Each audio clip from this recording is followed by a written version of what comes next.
Guys, I am Khushbu and in this video we are going to begin with time series. This is one of the most important topics of CS2 as a definite question in R will be expected from this particular topic. In this video we are going to start with the basics of it, and we from now onwards will come across a lot of different functions, and these things may not be very familiar with you. One thing that you have to make sure that you should be thorough with this particular topic in part A, and it is preferable that this particular concept is quite fresh in your head. Learning time series on R is definitely going to help you in clearing a lot of your concepts that are involved, and you might have just learned them in part A and not quite understood what exactly differs in different cases. Alright, so here the concepts are sure to be cleared, and also this cannot be done easily if you haven't studied your part A well. So it's a little jumbled up, but you are expected to be good with time series before you start with this video. Alright, so let's begin. Right, so the first thing that we start with is creating time series data. So of course there are two ways in which we can do this. The first one is simulating our own data, and the second one will be importing. Right, so let's start with simulation. So we can simulate a stationary time series data using the ARIMA sim function. Okay, so the ARIMA sim function basically helps you to directly simulate a stationary time series data. So let's say you want to simulate YT, which is a time series of this form. Okay, 0.5 YT minus 1 minus 0.1 YT minus 2 plus ET plus 0.2 ET minus 1.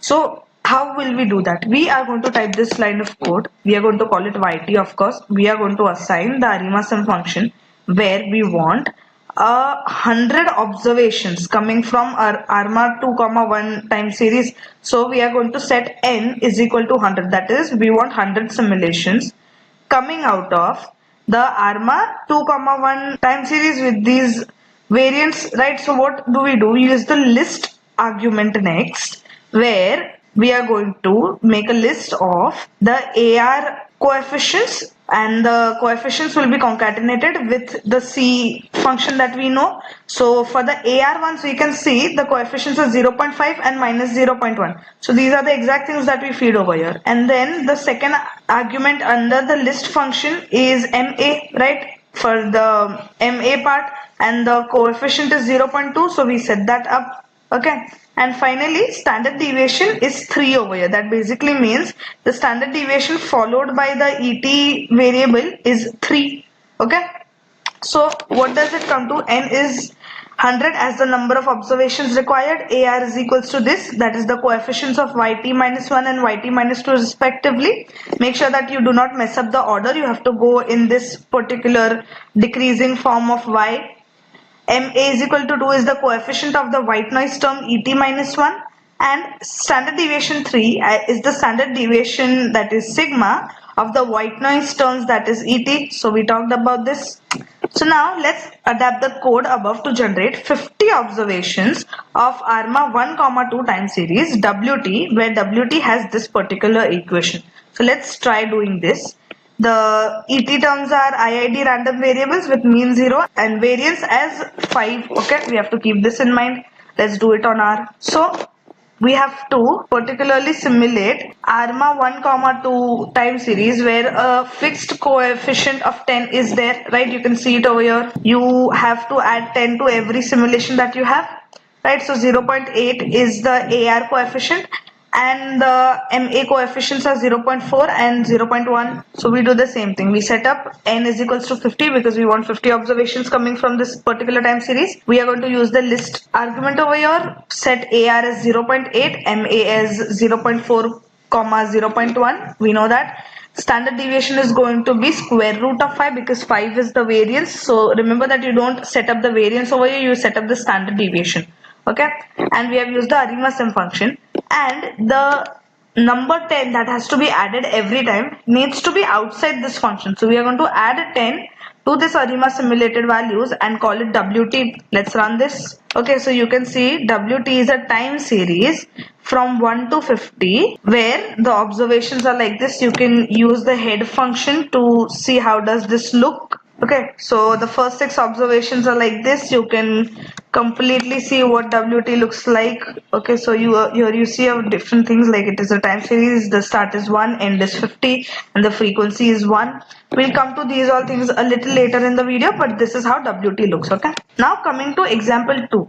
So alternatively, we could simulate a data set by following the defining equations of the time series. For example, let's say we want to simulate 200 observations of the AR1, that is ARMA 1, 0 time series, with defining equation xt is equals to 10 plus 0.9 xt minus 1 plus et, and the standard normal white noise terms, that is standard deviation is going to be 1. Okay, so we can do this by hand as well, that is manually. So we set up 10, that is the constant value.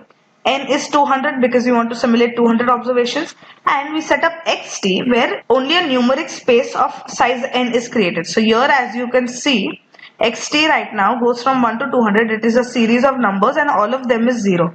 We are going to populate the xt vector. How exactly? We saw that our time series had the form xt is equals to 10 plus 0.9 xt minus 1 plus et. Okay, so let's first set a seed value and simulate the et values.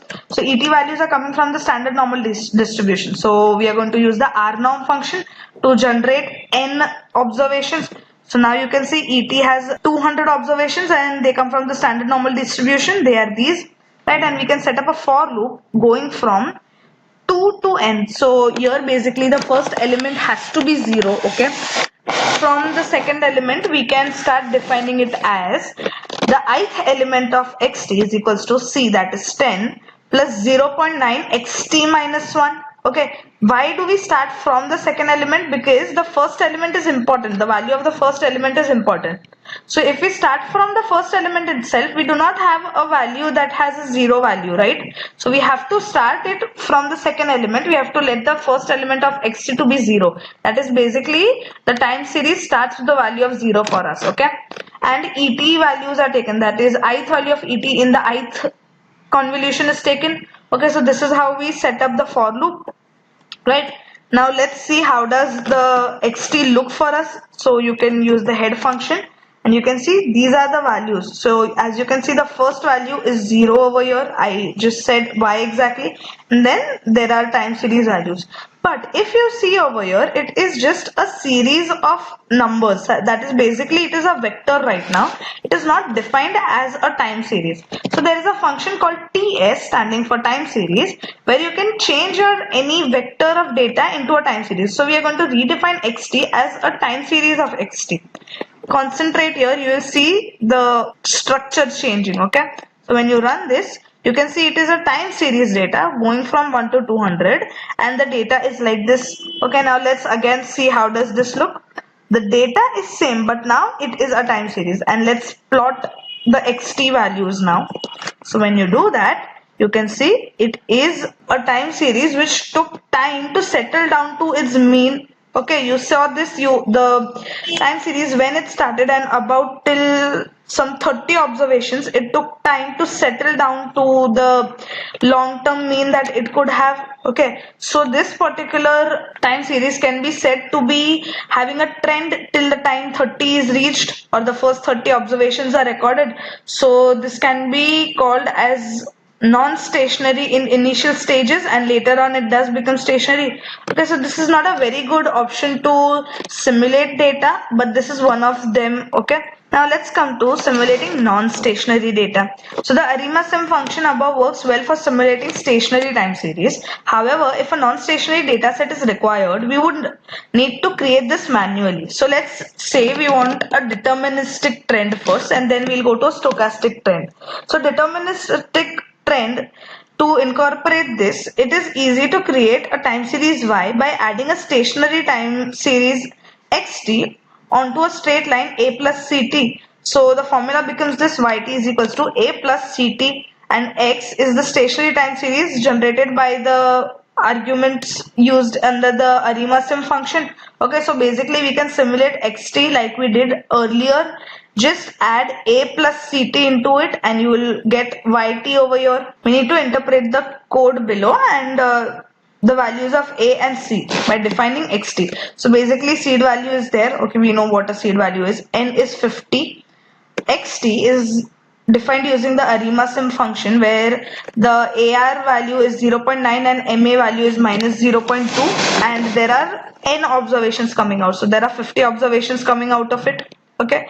Yt is xt plus 1805 plus 0.5 into sequence of 1 to n. So as we can compare the equation for yt, xt is the xt time series, the stationary one. 1805 is basically A, right? So the value of A is 1805 and 0.5 into sequence of 1 to n. So sequence of 1 to n basically starts from 1, then goes to 2, 3, 4, 5, 6 and so on till 50.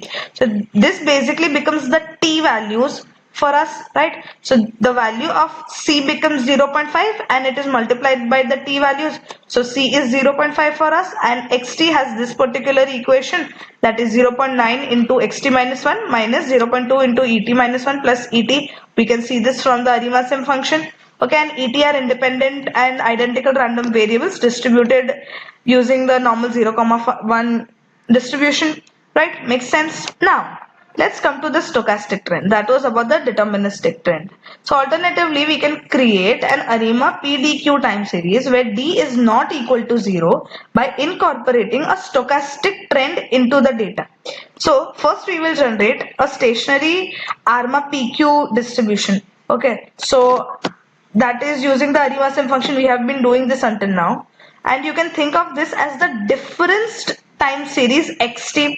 So for any non-stationary time series, we know that if you differentiate the data and the value of d is 1. So basically if you differentiate the data d times, you can get a stationary time series. So first we are going to create a stationary time series and assume that it is differenced d time for us and we are going to call it xt.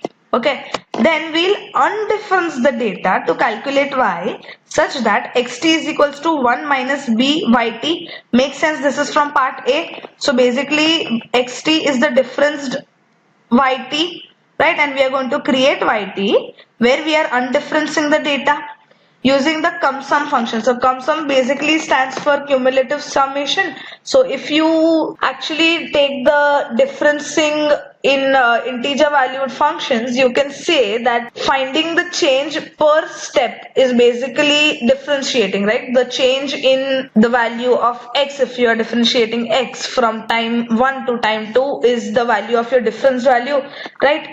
But if you create a cumulative sum of the data, you get the undifferenced data. So that is basically how cum-sum function can be used. So we can simulate 100 values from ARIMA 2,1,1 process. Let us assume that the difference data xt can be defined as this. Okay, so this is how xt is for us. 1 minus byt is basically xt for us. So xt is equals to this. So we can generate it using this code, right? We know how to do this. Let's do that. We have set the seed value, n is 50, xt is ARIMA-SIM. We have set the seed value, n is 100, xt is ARIMA-SIM. List of AR is equals to concatenated values of 0.5 and 0.2 and MA is equals to minus 0.2, and we want 100 simulations. Now we can remove the differencing by taking the cumulative sum of this data. For example, we calculate y2 as x1 plus x2, right? Then y3 as x1 plus x2 plus x3 and so on, right? So in our code below, we have added an intercept term of 80 to illustrate that the time series need not start at 0. So yt now is 80 plus cum-sum of xt. Okay, so we define that.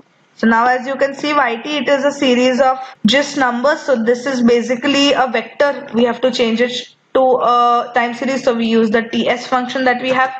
And when you do that, you see that the data has changed into a time series. Okay, we can actually plot this data, that is we can plot xt and yt and see in the forms of graphs how exactly has this changed for us. Okay, so we are going to plot both the graphs simultaneously. That basically means that we have to divide this window in two parts because we want two graphs over here.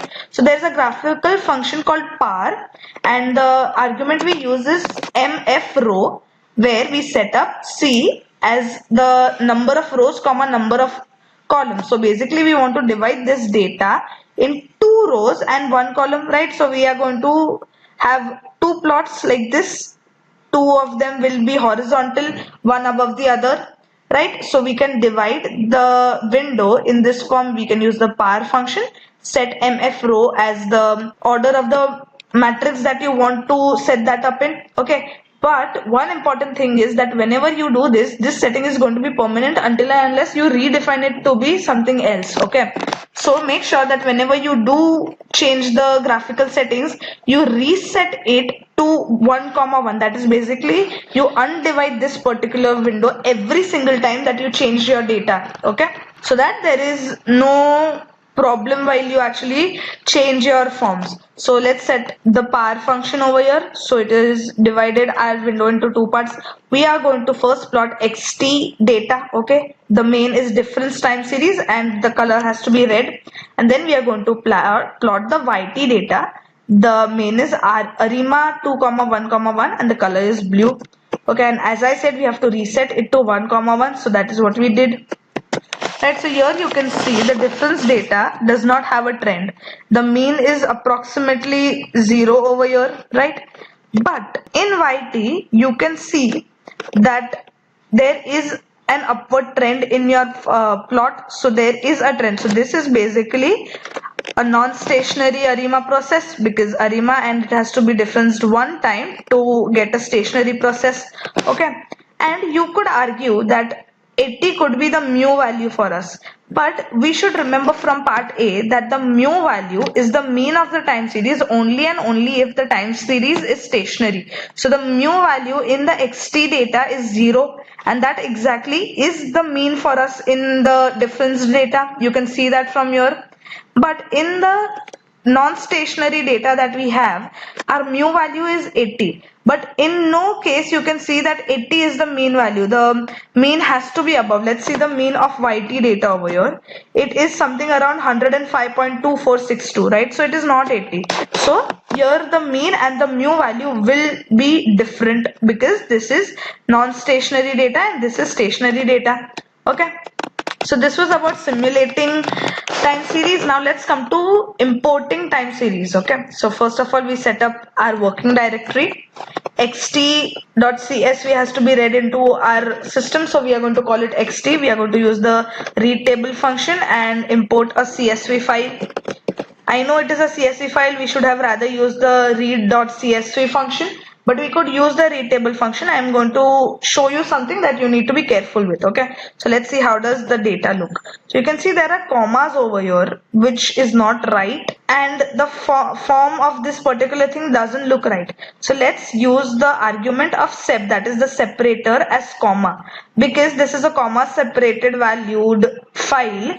The separation for the read table function has to be set up as commas. Okay, so when you do that and then check the head of the data, you can see the data is just fine for us now. So I know if you would have used the read.csv function, this wouldn't have been a problem, but in case you are using the read table function, remember that you have to set up the separated value as a comma because it is a comma separated variable. Okay, and let's see the structure of xt. So here you can see it is a data frame with 200 observations of one variable. That is not right? We want a time series. So we are going to redefine it. How exactly we are going to call it? ts.xt now. Okay, we are going to keep two different names for our data, and we are going to use the ts function as we have. Here I could have just used the xt data, but my data would not have a start date and an end date. So how exactly do we define that? There is an argument of start is equal to where we can set up the year comma the day. So 2000 comma 1 basically stands for 1st January and 2000. Okay, that is the date it sets up to. That is when I want my data to start, right? And this basically is the date format that goes from 1 to 999, and then when it goes to 1000 another year starts, right? And here you can set the frequency as 12. That is basically, it means your data is a monthly data. Okay, the frequency of recording your observations in the time series is monthly. Okay, so now your time series has become a monthly time series, or if you wanted a quarterly thing, naturally you could have set up frequency as 4, and if you wanted a weekly thing, you could have set up your frequency as 52. I know there are more than, you cannot say that the number of weeks in a year are 52 exact, but that is the approximation that you would have to make. So basically this is how you can state the frequency of your time series. Basically that is the interval that passes before another observation is recorded in the time series, right? And the start date in this particular ts.quarterly xt is the start value 1912,2. That is basically, this means that the data has started to be recorded from the second quarter of 1912. So basically your frequency does decide when exactly your data starts to be recorded. So here, as you saw above, 2000,1 basically meant that your data will be recorded in January, that is the 1st of January. Second data will be recorded on the 1st of February and so on, right? Similarly here your data has to be recorded on 1st of the second quarter, right? That is 1st of April, and then it will go to 1st of July and so on. Okay, so that is how you set up quarterly data. This is how it looks. Now let's come to plotting the sample time series data. Okay, so for plotting a time series, there is an inbuilt function called ts.plot. Okay, instead of plot, you can use tsplot function, where you are going to plot the xt time series that we just imported, and we are going to give it a main heading ylab and a color of blue. So when you've done that, you can see a time series of xt is plotted over here with these values and the times as these. Okay, and you can define the points over this, where you want the points from ts.xt time series to be taken. The color needs to be red, and cex is basically the size of the points. Okay, so by default it is 1. I have reduced them to size 0.7. Right, so you can see there are red points of the data plotted on this particular graph, right? Now let's come to ACF and PACF. So first of all, we are going to plot the sample ACF and PACF. Okay, so we are first going to divide our window into 2 rows and 1 column, right? The ACF function, there is an inbuilt function to plot the ACFs, that is sample ACF in R. So ACF function is something that we use. We want to plot the ts.xt data with a lag max of 60, and your data is monthly data, right? So here when you say you want a lag max of 60 and your data is a monthly data, the graph is going to have the value still 5 years. Why? Because in 5 years there are 60 intervals at which we have the data, right? So your lag max basically 60 says the same thing for us. And so here row after row 0, not row 1 but row 1 by 12 will be calculated, then row 2 by 12, then row 3 by 12 and so on.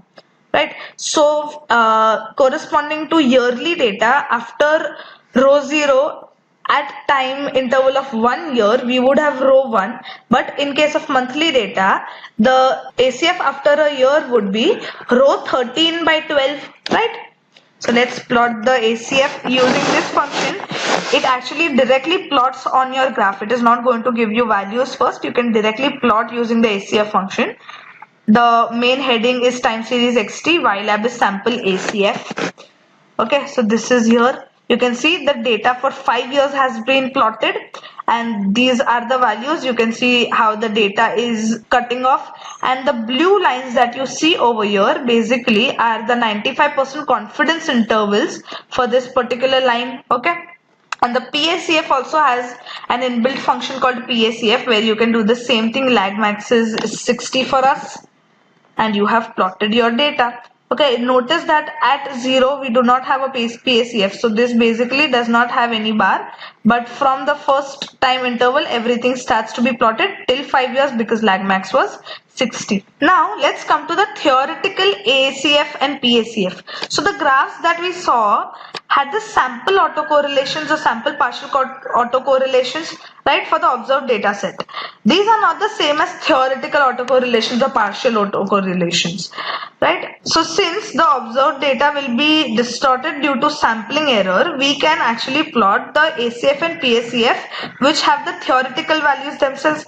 So for example, we have this particular equation, that is the time series data, and we are going to plot the theoretical ACF and PACF for this data. Okay, so there is a function called ARMA ACF to plot the ACF of any time series. So we are going to call it model ACF, going to use the ARMA ACF function where we set up the equation that we want. So 0.5 comma minus 0.1 for the AR coefficients and 0.2 for MA coefficients, and lag max is 12 this time. Okay, let's do this in R. Right, so we just discussed this first line of code. We are going to run this. Here you have basically simulated a time series data and you have fed the data here, and then you are going to find the ACF for the same thing. For model PACF2, you use the same line of function, only thing that you set up another argument called PACF and set it to be true. That basically means that you want to calculate the PACF and not ACF. Okay. So model ACF and PACF are the two vectors, named vectors that we have right now. And we are going to create a bar plot of these data. So model ACF is taken, we are going to plot it as a bar plot. The main heading is given, the color is red, and the X lab is lag. Same thing for model PACF. So this is what you get. But as we know, at time 0, the PACF does not have a value, and if you use the corresponding x-axis values, this is going to create an issue. This basically is not right because this particular bar does not correspond to the t value of 0. It in fact corresponds to the t of 1. Okay, so we are going to try and include the labels for the PACF and ACF. Okay, so here what do? We set up a bar plot again for model ACF, and we are going to plot it just like we did earlier. But for PACF, we are going to use another argument called names.arg, that is names of the argument, and we are going to set up as a sequence of 1 to 12. So the numbers start from 1 and go till 12 because lag max is 12 for us right now. So this is what it gets. So here you can see the data has started from 1, 2 and so on it goes. But again, if you are comparing and you do make a mistake of ignoring the x-axis values, you might make a mistake. So we could exclude the first bar of the ACF. Okay, so how do we do that? We are going to plot a bar plot with the model ACF function, model ACF data, but we are going to subtract the first value that we have. That is basically we are not going to take the first value and we are going to take the rest of the values in consideration. So you plot a bar plot and you can see that it starts from 1 now. Okay, and then we can plot a bar plot for the PACF data, right? And this is what you get. Okay, you could even add the x-axis names over here. It is a choice, but now you can see the data is perfectly corresponding. So in case you don't do that, that is also fine. Now earlier I hadn't changed my graph settings to 1, 1 because I had to actually set this up like the same form that I did earlier. So I'm going to now reset it to 1, 1. Okay. Now let's come to extracting the key numbers from the time series data. Okay, so how can we extract the frequency? So we use the frequency function that we have and we are going to find the frequency for time series of xt. So the frequency is 12. Remember that while setting up xt we had used the frequency of 12. That is, it basically is monthly data. Okay, the start date of the xt, so you can use the start function and that says 2001. So that basically means the first month of 2000 year. Okay, and similarly end of ts.xt is like this, so it is the 8th month of 2016. Okay, we can find the ACF as well of the same thing using the ACF function that we used earlier for sample ACF, but only thing here that we do is we set the plot as false, okay, because this actually by default is true, so it was plotting the data for us, but right now we are going to set a plot as false, so only data for us is stored, okay. Lag max is again 60, so the A will have all these values now, okay. These are the autocorrelations of the series ts.xt by lag. So at 0.8333 was the value. At the second lag, that is 0.0833, that is basically 1 by 12. This was the ACF. Then at the time interval of 2 by 12, this was the ACF. Then at 3 by 12 this was it, and so on. So as we said, for finding the ACF after a year, you will have to see the value or the time lag of 13 by 12, okay. You can see the head, so it is not distorted, but what happens is when you find the head of A, it basically gets you the first, second, third, fourth and fifth, that is yearly data only. The sixth value is going to be NA. Why? Because our data was only till 5 years, right? Why? Because our ACFs were calculated for a lag max of 60, that is basically 5 years, right? So here the 6th year values are absent, so this is not recorded over here. The head of the data basically does not give you the value of the 6th year, right? And these basically correspond differently to this particular data. And as I said, to calculate the ACF from A, after a year we have to see the 13 by 12th value, so that basically is the 13th observation in the A vector. So let's see the A of the ACFs, that is we are going to extract the ACFs out of A and we are going to see the 13th value, okay. So when you do that, it does come out to 0.59, which is what you see over here from taking the head of the same thing. So remember this very carefully, because while you will be expected to extract these data and display them, this is a very common mistake that you could make, okay. Same thing for the PACF, so you can use the PACF function, set the plot as false, and the lag max this time goes till 125, right?